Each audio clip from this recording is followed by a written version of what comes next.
Welcome to the Smart Money Tribe podcast. I'm your host, Arese. I'm the founder of smartmoneyafrica.org, a financial education platform tailored to the African millennial woman. But I'm probably best known as the author of two best-selling personal finance books, The Smart Money Woman and The Smart Money Tribe. I love having money conversations that encourage African women to think bigger and become the chief financial officers of their own personal economies. This podcast is a weekly show that will focus on powerful conversations, stories, and practical lessons that teach African millennial women how to make money, keep money, and grow money.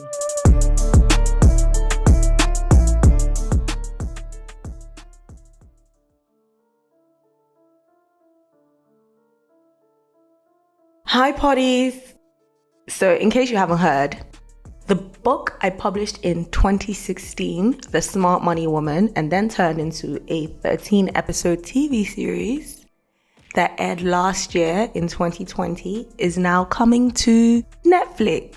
And I'm so excited, guys. And I can't stop talking about this. And I really, really hope that everyone goes out to watch it so we can get our numbers up. So I'm really counting on everyone, not just from Nigeria, but from all the African countries, especially the ones that I visited during the book tour, and the diaspora, people who, live in the UK or America and love the book. Please watch on Netflix. We need you guys. I want to see the numbers. So, my next guest on the podcast is Bunmi Adeniba. She is the marketing director of Unilever Home Care Division across Ghana and Nigeria. She's a seasoned entrepreneur who has been in the corporate world for at least 2 decades. She's also the first vice president of ADVAN, the Advertising Association of Nigeria. In this episode, we talk about her career progression, and she shares a lot of insightful tips about, growth, how to invest in your career growth, being an entrepreneur, the challenges that come with that, and it's amazing. It's also amazing that she was instrumental in, making sure that the Smart Money Woman was funded through product placement because she really believed in the books, and she helps me, and I will always be grateful for that. I hope you enjoy this episode. Yay! Thank you so much for taking time out of your busy schedule to be here. I always love to start by talking about how I met my guest. So, Sister Bunmi. So I met Bunmi when I was at Wimbiz. It was the second day, I think, in 2019 of the Wimbiz conference. And I arrived at the conference with my mentor, Tara Faladurute, and we're late-ish, and we're trying to find seats. And then we see like 2 seats next to this beautiful lady, and we're like, oh, are there people sitting here? And we sit next to her, and then she taps me a few minutes in and says, oh, can you sign my book? And I was like, huh? And she says, can you sign my book?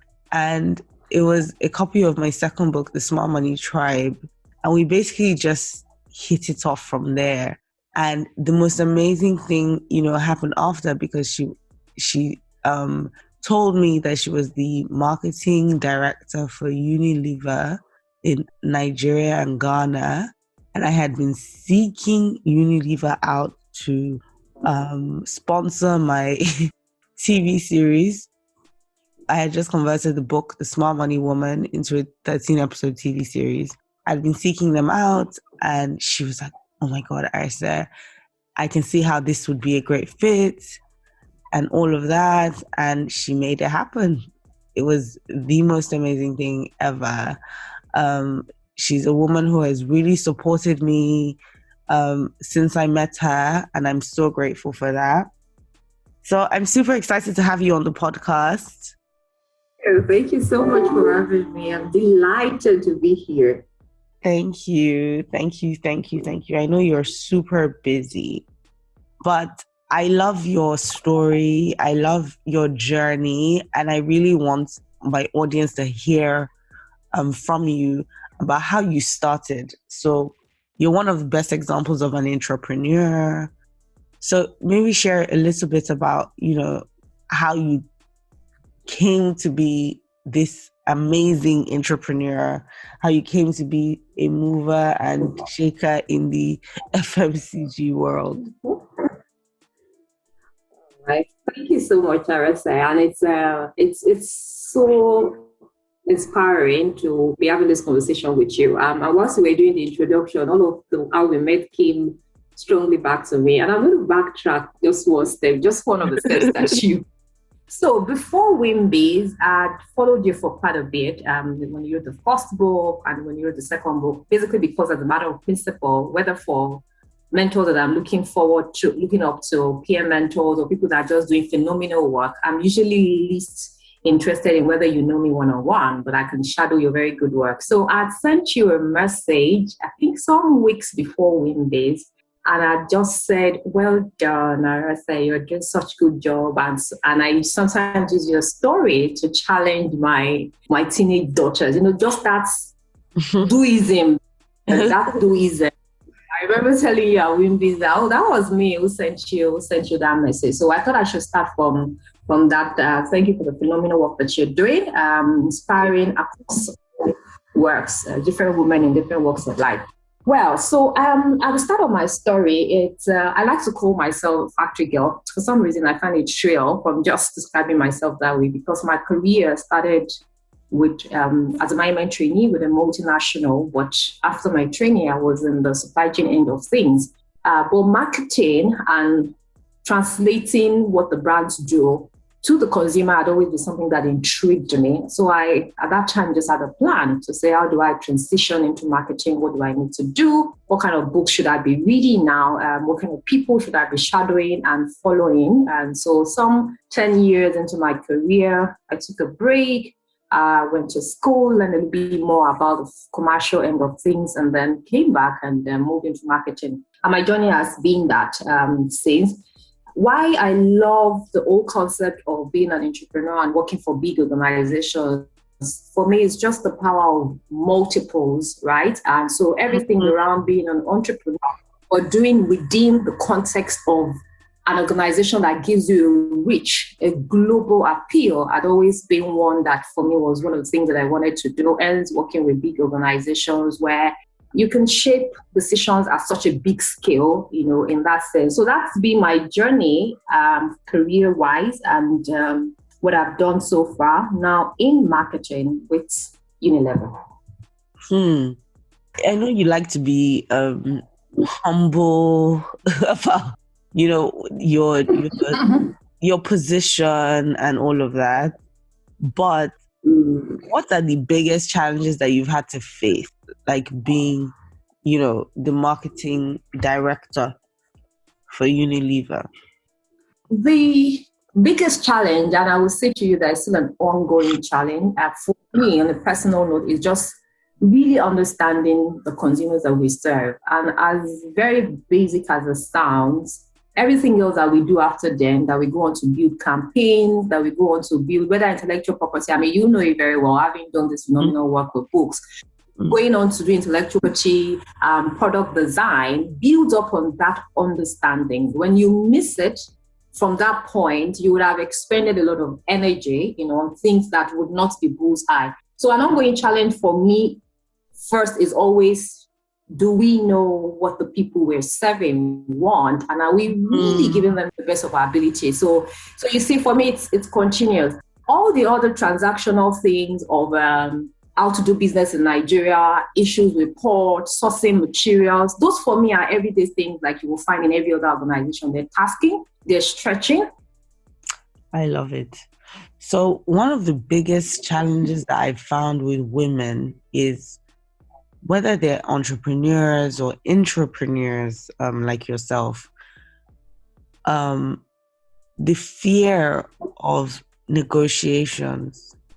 So whether we're negotiating salaries or we're negotiating, contracts, there's a voice in our heads that just says, oh, maybe you're up for too much, or maybe, how dare you say that you want this amount? So in your own, career progression, have you been able to negotiate promotions or an increase in compensation and all of that? So there are two parts that I would approach that answer from. It's one from when you're joining any organization, and the second is when you're already in the organization. The one where I say go full blast, like don't hold anything back, is when you're joining the organization, right? Because that's when you're creating a baseline. Is your entry line, and everything else builds after that. So you must first carry that consciousness of, if I joke around here, this is my baseline, right? And the most important factor for me is not even your ability to negotiate. It's not your ability to do research. Or you will be surprised that for me it's intrinsic. And that's the way that you describe it, at the voice in our head. Is that sense of, are you the type of person that looks at yourself in the mirror, and even though you are a size 14, you're like, oh my God, I look like a size 10, and then you're walking yourself. Oh, you're that kind of person that when you look at yourself in the mirror, you're seeing all sort of what is not working. You're seeing the big arms, you're seeing everything else. And in that sense, it translates into when we sit before a recruiter or we sit before someone in HR and we're negotiating, that we just feel, you know what, just give me the barest minimum.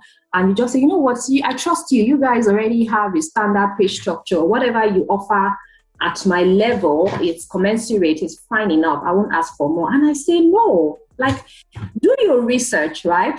Know what is the industry standard, and please mark it up a lot more than what you think it is. Because this is how I say to people that you don't go into those conversations when you're joining with just just give me what I want and I'll get by. I start off those conversations with what will be my next role. I'm not even if though you have my payslip in front of you, or my payslip says I'm earning X today, I will tell you there's a switching cost, right? If I stayed where I was today, I'll be earning X plus. So the conversation starts from X plus. Whether I'm in X plus is immaterial. Conversation starts from X plus. And then I start to say to you, okay, there's a cost to me switching. There's a cost to me rebuilding credibility and all those kind of things. You've got to be able to monetize that. There's also a cost to the fact that if I was not switching and there comes a bigger promotion and something, I will be considered wherever's here I'm going to build, So it's for me, that baseline and doing your numbers. I know people come into conversations and they just say, what's the person in the organization earning? That's what I want to earn. No, I don't want to earn what that person in the organization is earning, because that's the reason why you came for me. No, I want to earn basis and additional value that made you come seek me. Second point, just before I leave the joining your organization, is know your numbers. What is inflation? And, what is the projection? You go negotiate for a job that you're going to be in minimum 1 year. You don't even know what the projection for inflation will be or the cost of living will be, and factor that in. It means from day one, you're any less, right? Because inflation that you've not factored it in. So that's why I put a lot of emphasis on baseline, switching costs, what is the cost of taking on a new role, and all those kind of work that people are lazy to do. And after all that said and done, put a Bunmi additional figure. So the Bunmi additional figure is a subjective one. It's just me in the eye. Looking you in the there's something you're not seeing that I'm seeing when I there's something you don't know that I know that I'm going to bring to the organization. So it's all these hardcore numbers that I put on the table plus an X, And I remember a particular HR person who said to me, Bunmi, what is this X? I said, that X is the mystery. Are you curious to find out the power of the X? So that's one part of it, like I said, of when you're just joining and setting your baseline. Now, when you're in the organization, the biggest part of asking for increases is also doing the work and not leaving it to free flow, not leaving it to HR, not leaving it to your career sponsor. When you go into career conversations for current year, be intentional about line manager. What are you looking for? If your organization is 1 to 10 and you're aspiring to be an 8, don't let it be abstract. When you're starting out the year, let it be a conversation between you and line manager or director to say, what are you looking for that qualifies someone for an 8?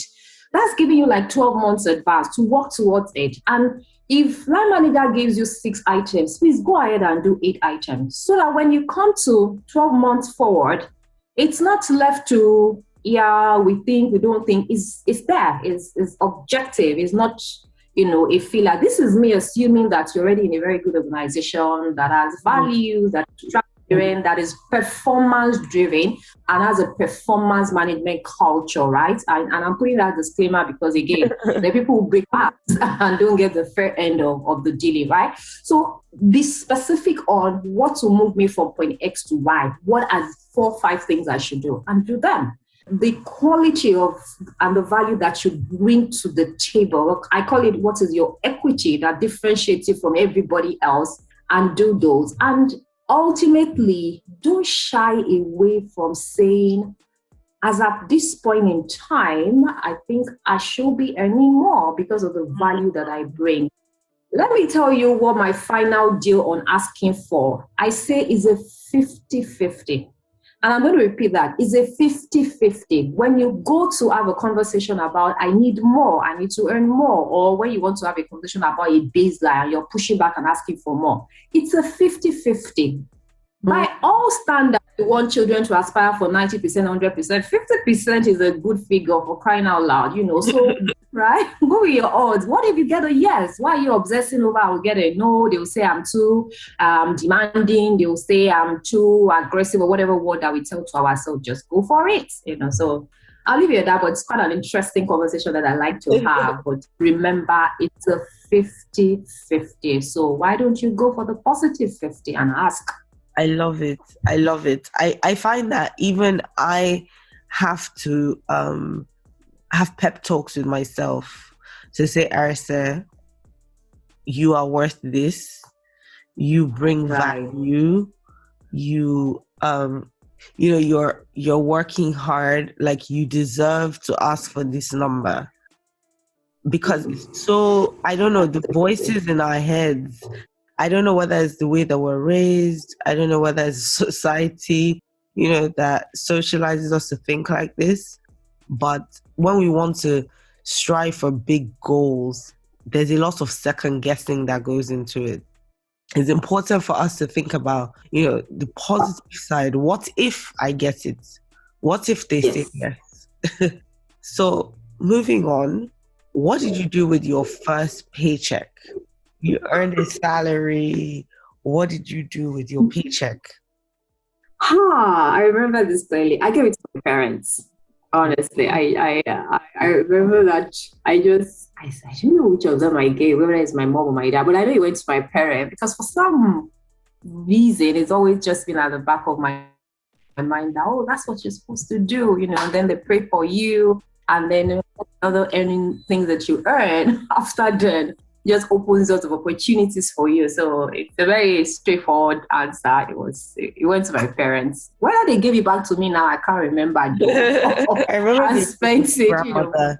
My first paycheck I gave to my grandmother because I felt like my parents, what do you need it for? But it was my grandmother that I gave it to. She prayed for me, and it was such an amazing feeling. Right. So, how did you make your first 1 million naira? Like, because when we when we have these conversations, when we post on Instagram, when we just do the things that we do, I feel like there are lots of Ojuelegba stories. Oh, one day I had 1 naira and I inspired to perspire to aspire and XYZ right? But I think it's important to also share practical steps. How did you make your first 1 million naira? Okay, well, for me, because it's been on this end of career earning, being an entrepreneur, I think it came as a bonus. I remember clearly, I'd gotten to a level where my bonus for that year was going to hit that mark. Let me remember. Now, it was one of either bonus or leave allowance, one of the two, right? It was the first million that I ever got in that sense. So that's how I got my first million ever that dropped into my account. It wasn't an absolute million and a fraction, but it came through bonus payout. I love it. So what's your investment strategy? How do you decide what you want to invest in and how? Amongst all the other intellectual different kind of strategy that people just, have and write about, I keep it very simple. So one for me is always a growth in that sense, that for a defined period of time, I'm not necessarily in a hurry to get the return. So I'm able to make portfolio choices for medium to long term in that way. And one other thing that makes it very clear in my head is, because I know I'm going to be pushing in 8 hours, 10 hours, 11 hours, depending on how many hours I put in, being an entrepreneur, I am working hard. That's true. I'm working smart. But let's not also forget that I'm working hard. So my money must also be sweating, whatever it is, such that when I put the ground and I jump into the course of the day, everything that I need to do, that's exactly what I want my money to be doing, wherever I start. I don't want it chilling. Imagine just pictorially chilling, somewhere, just having a sweet time by the beach, and you're here pushing, right? So growth, it's always important for me. And therefore, I don't look for short-term quick fixes in that sense. I just look for things that I know for a defined period, or what I'm working towards, maybe a major project, a family project, or something that I've got growth in mind that way. The second thing for me is always also around the value. So, we might say is correlated to growth, but it's being able to look at organizations that basis being industries where I play, an adjacent industry. If I feel there's a particular organization that I think is undervalued, right, based on the kind of values commanded, I have this conversation with my stockbroker to say, just put my money there. Sometimes they're like, no, I don't think so. I'm like, don't worry, put my money in there. It's a matter of time. Quick shout out to our sponsors, Bamboo. So if you follow me on Instagram, you'll know that my current obsession is the Bamboo app.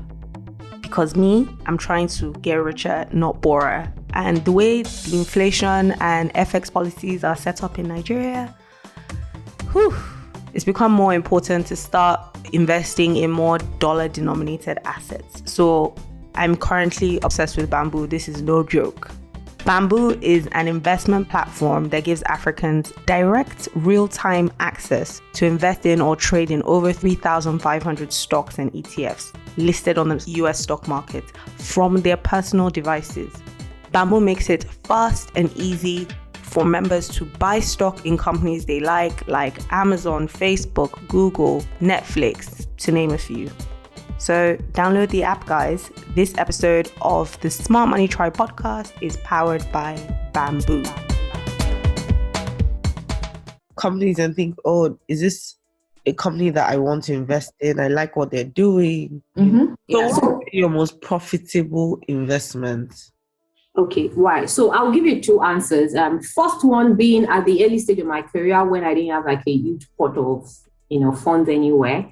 It was stock, and it was just not leading me to some stockbroker. I was also reading and understanding, knowing when to buy, knowing when to sell, just turning it around, So there have been times when people have lost a lot of money, but I've just been fortunate. I didn't even experience that. So I kind of was always able to, I'm buying. And it's also not being greedy, saying to yourself that I'm buying today at X. The instant it gets to X plus 5, I'm not going to second guess myself that it might possibly get to X plus 6. Once it gets to that X plus 5, I sell, Now, there have been times when if I had waited a little longer, it goes on to get to X plus 7. But what I tell myself is, well, it could have gone to X plus 4 and I would have lost money. So also defining for myself boundary has helped me. So that's where, when I was starting up, I made significant money. Now, as I started to roll over my investment, my capital, offline plans and land has also been good for me. So not land because I want to build on it, but land for an area that I think potentially it's going to open up. So at those times, they're like equivalent of penny stock in that sense. Imagine it in land where you just go buy land in some place somewhere and you just leave it there and you walk away. As development advances towards that area, as banks start to move towards areas like that and things are starting to happen, then it appreciates in value. But, those are things that there's a lag in between. It's not like something that you can roll around in 1 or 2 years. So it's also, for me, being one that has worked. So you can, let's play with figure. You can just buy one land, let's use only hundreds. Maybe you bought it at 200 at the time. You weren't stressing yourself to develop, get a plan or anything. And sometime you get an offer and that same land could now be selling for ×5 or ×6, at some point in time. So that has also worked for me as well. Final, I said two, but there's another one that I also remember. So being an angel investor, even though I do that for me, contributing and helping businesses to grow in my own little way, but it's also been useful where you just see an organization that is starting up, like a startup, you admire what they're doing and you say, I think there's something in here. These people are going somewhere, and you offer first your support, so you build credibility with them. By the time you offer to be for some equity partnership and, you're sure they have structure, they're not just going to pack up in a day. That has also worked for me. However, it's not been my biggest break financially, but it's been big feeling for me in that sense. So just investing in other people's dreams. So it might not pay off today, but, you're willing to take that risk, and it's also a fulfilling prospect. I love it. Yeah. So, Bunmi, in this journey, in this, career that you've chosen, I imagine that to become, the kind of entrepreneur that you've been or that you are, getting to this level, what skills would you say that you've had to build to become, as successful as you've been in this climate? Okay, so I could tell you educational things. I could tell you courses that I studied and things that I read up, all of those are good and I by all means recommend them. But the most important for me is a very simple one of just saying, use the same principle of being a brand manager or a marketing person that you use on products, use it for yourself. And what do I mean? Everything starts off as a commodity. We put equity, we put branding, we put all the nice stores consistently, and it becomes a brand that people are willing to pay a little bit more for. It's the same principle for me of where are the multiples of Bunmi that can do what you're doing for any organization that you're in at any particular point in time. But what extra do you bring?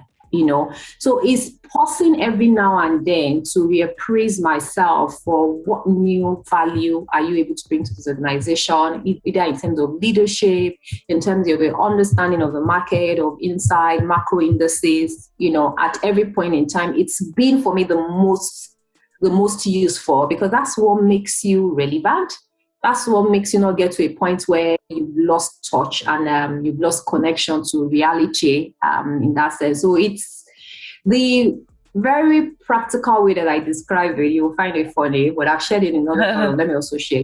When we get a software upgrade on our phone, every time whether you use an Android or iOS, that it says to you 13.0 is now available, for the upgrade or something.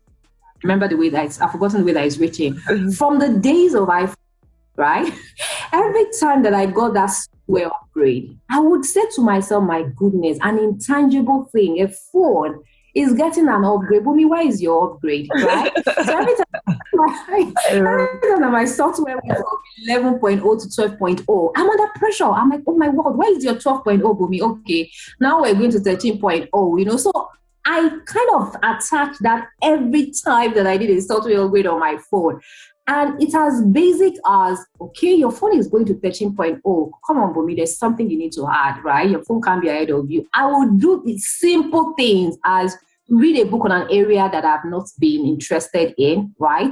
Review that I had done in the past before, with the experience and awareness that I now have, what would I have done better? So I'm using that practical example because it's a very good milestone for everyone that has a phone, that every time you do a software upgrade, ask yourself, where is my Bola upgrade? My Arese upgrade. Because it's so important. It's so important. As in, this is amazing because I think that as people, sometimes when we get successful in one thing, we kind of stay the same, and we forget that it's important for you to continue to evolve.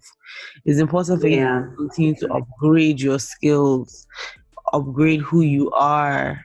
So that's a really, really good one.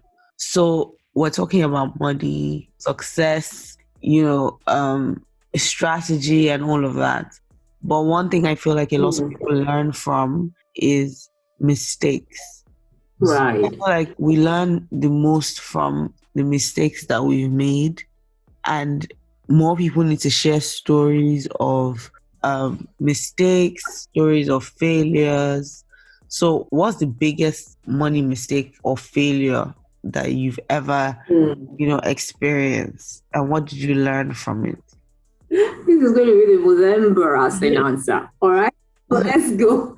I did a Ponzi scheme once, and it's surprising that when I sat back and I looked at myself, like, well, you knew better. How did you even get involved with this? But what did I learn from it? It's first point for me that I'm glad that it happened at the early stage of my career. It happened at the point where it wasn't now, or it wasn't midway into my career where the money involved was a lot more damaging. Second thing is I can now sniff from a distance. Like before you even do the opening conversation of introducing me to something, I can sniff it by a mile that no. If we're not going, sounds too good to be true. It probably is too good to be true. So that for me is being one that I remember. But you remember earlier that I mentioned that I always attach a milestone to when I am selling, when I do stocks. Yeah. There's been one I sold short of a bigger break, right? I'm like, whoops. They told you could have just you could have just waited. However, I just gave myself a little pep talk. Yeah, I mean, it's a 50-50, right? You could have waited and waited again, and it could have been a lot more loss. It was quite a significant loss in that sense, but because it was well above my baseline, above my own capital, I didn't dwell on it. So those are the two that I remember. But clearly, the biggest one was the Ponzi scheme. That was circulating. Describe it. Like, so what attracted you to the Ponzi scheme? Was it the returns, timeline, the kind of business? Because I find that a lot of people don't tend to know the difference between an investment and a scam. And I'm always interested in knowing, like, when this proposition was like made to you, what was attractive about it? Okay, so the first thing was the return was attractive, right? Now, when I was first told, I think it was going to fetch some within a month, some between 20-30%, those kind of ridiculous interest rate at that time, right?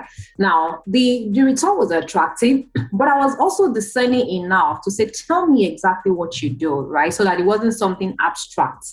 And let me see how it was described at time. It was something related to oil. If I explain it too much, you probably know what, but I'm not going to say the name. So they sold this story of we're redistributing, we're buying. So for me, it sounded tangible at the time, right? It's okay, well, it's not some electronic scheme, so it was tangible, right? I mean, I should mention that there were people that I knew, not people who got their who made their own first set, right? So it's not like, oh, I know this person, like you having a conversation with me, I know you said to me, Bunmi, no, I actually got my money, and you show me this is it, I got my money. But you see, with time we now got to know that this thing is all a cycle, right? So it's the first people who got in, put their money in, that gets their money out, and it gets recirculated, So, but it was the first set of Ponzi schemes that were transversing at the time, which, I think people are a lot more discerning. So it's always the yield. And I tell people, when you get a yield that sounds too good to be true, take a pause. What are you doing in a 30-day cycle? Like, what will this money be used for? And how does the return come in? If there's anything in between that is very promissory, that, just take our word for it. And if there's too much emphasis, go speak to this person, and the individual speaking to you cannot articulate, this is what we do in a 30-day cycle. I can tell you FMCG, we buy raw material, we convert to product, we sell to key distributors, and they distribute to customer, they pay us, we make money. So straight line, boom, boom, boom. I can tell you, if anyone asking you to come invest in something that is a lot of yield, I can't tell you in a simple 30-day cycle, this is what we do and how the money comes in. I'll tell you to take a pause. Take a pause and don't be lured by, even if the closest person to you shows you the receipts, and, don't be lured by that. I love it because, if someone can articulate or explain what it is that they do to make a profit, then it is dodgy. It's dodgy. Yeah. Okay, so my next question is this. What was your first childhood memory of money?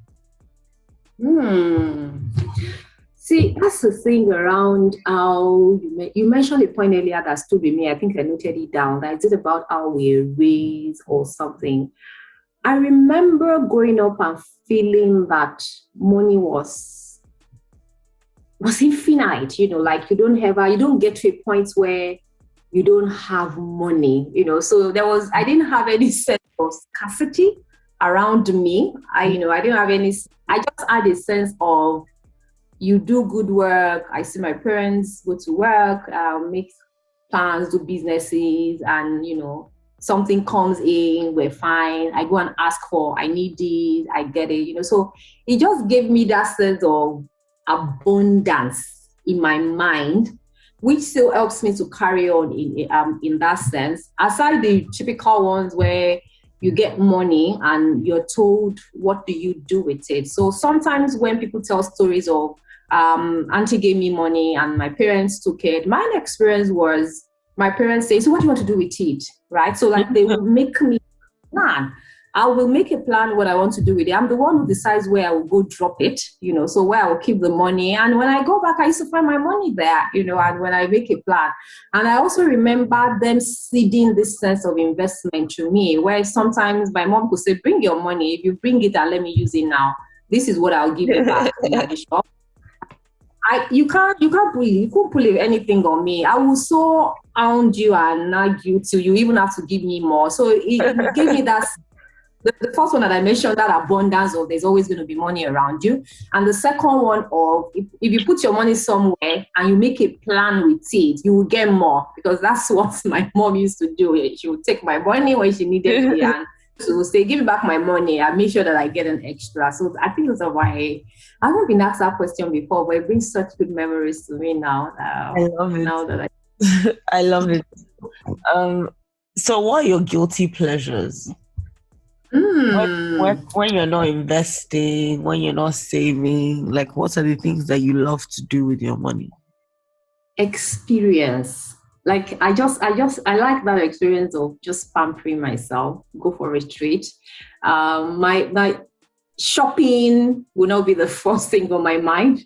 And even going for experience, taking pictures will not be the second thing on my mind. Just that feeling of I have no care in the world. I go to a place, this luxury, luxury living. Luxury, it's always the first thing on my mind, right? So I want to go to a place where I can just forget that there's anything happening, and I like a lot of nature. So it's not necessarily how expensive, but how luxurious the experience is. So I like to splurge on really taking care of myself. I love it.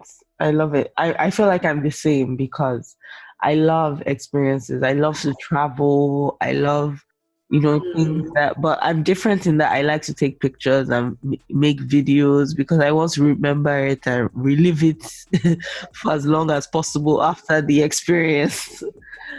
And that's true. I should learn that from you because I think I'm not getting the benefit of my experience when I don't reliving it. Yeah, true. What would you do if you won $1 million? What would you splurge on? What would you invest in? So you just got $1 million, tax-free. And you want to do with it? How would you do this? So I would put it on the one thing that when I spend my money on, it gives me the most joy. And no matter how very cliche it sounds, the kind of joy that I have when I use my money to give people not expecting it, emphasis being not expecting chance, right? So I am extremely drawn to two sets of people in our community, orphans and widows, because there's just, aside the fact that a part of my faith, there's a clear instruction that tells us to take care of them. So I am so clear in my mind that if I got that kind of money now, that's the place that I'm going to throw it in, that let me just set up something that helps these people to not just take some money and walk away, but that sets them up to regenerate money, and be able to sustain themselves. And of course, there will be a good part of it to that experience. Let's not even forget that I'm immediately going to think about how am I going to get myself set up for an experience to just splurge on in that way. But it definitely will be my first investment in just set up something that helps people to fend for themselves and not be dependent on family, on some will that go bad, some family brouhaha about properties and stuff like that. Yeah, that ultimately will give me a lot of joy to splurge on. Oh my God, that sounds so fulfilling and amazing. This is the first time we've gotten that answer on the podcast. So I love it. But what would you splurge on? What would you splurge on?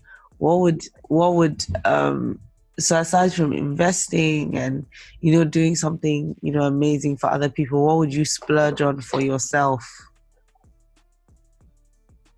I will go for first, I'm going to find the person who can create the most luxurious getaway trip ever, and just travel the world, exotic places in the world, just up down from one place to another, moment. People thinking about it makes it not want to go to work on Monday. Please invite me. Let's go to a private island somewhere. I know. Just experience nature, travel to places that you only see on the map. Just see the world. It will be travel for me. Definitely will be travel. I love it. Thank you so much for sharing your journey, for sharing your investment tips, your investment strategy.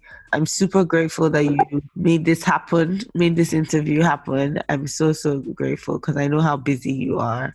Thank you so much. Thank you so much for having me. It's been quite an interesting conversation myself, and there's some of those questions that, like I said, I haven't been asked, and just been some very good memories. So thank you. Thanks for having me. Thank you for listening to this episode of the Smart Money Tribe podcast. I hope you enjoyed it. I'm super excited about creating financial content for African millennial women who want to live a fabulous life, but also want to learn how to find the balance between spending on their lifestyle needs and building assets that could protect their financial futures.